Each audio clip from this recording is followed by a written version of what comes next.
Hello friends, welcome to Creative Medicine. In this lecture, we will learn about. Hello friends, let us now learn some important points about spontaneous or primary bacterial peritonitis. Spontaneous or primary bacterial peritonitis. Here there is peritonitis is done. In this peritonitis is present without any apparent source of infection. You cannot see any source of infection, but without any apparent source of infection, if you see the peritonitis, then it is primary or spontaneous bacterial peritonitis. This most commonly occurs in cirrhosis of liver. It occurs in cirrhosis of liver. It can be due to hematogenous spread, but the cause is actually unknown. But actual cause is unknown. What is the most common organism? It is most commonly caused by Escherichia coli, and even others, like it can be caused by gram-positive organisms like streptococci, enterococci. You can see these in them, and even pneumococci can also be advocated.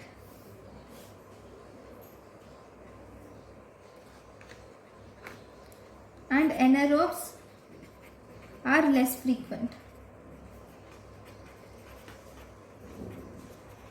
And if secondary bacterial peritonitis is present,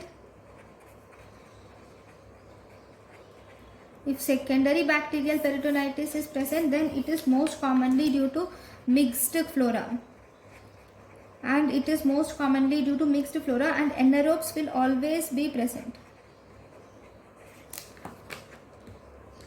Then, what is the diagnostic criteria of primary bacterial peritonitis? Diagnostic criteria is presence of more than 250 polymorphonuclear cells per microliter is diagnostic of primary bacterial peritonitis. Once you have diagnosed primary bacterial peritonitis, what about the treatment? Treatment is you should start the patient with empirical therapy. Okay, you can give third generation cephalosporins like cefotaxime. Third generation cephalosporins like cefotaxime can be given. You can also give broad spectrum antibiotics can be given. Broad spectrum antibiotics like penicillin B, and also lactamase inhibitor or ceftriaxone can be given as empirical therapy. Then if you see the prevention,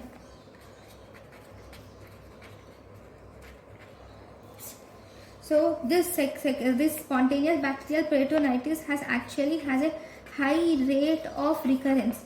Because of this high rate of recurrence, that is, if in 70% of cases recurrence occurs in almost within 1 year. So if you see, the antibiotic prophylaxis will reduce the rate of recurrence. Antibiotic prophylaxis will reduce the rate of recurrence to less than 20%. Okay, now what are the drugs used for prophylaxis? So what are the drugs used for antibiotic prophylaxis? We can use drugs like ciprofloxacin, norfloxacin can be used, and we can use trimethoprim, sulfamethoxazole are the drugs which are used. Okay, next, the next important thing is about the hemorrhagic ascites.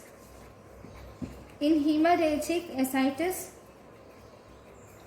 the main criteria is the red blood cell count of hemorrhagic ascites should be more than 10,000 per millimeter cube.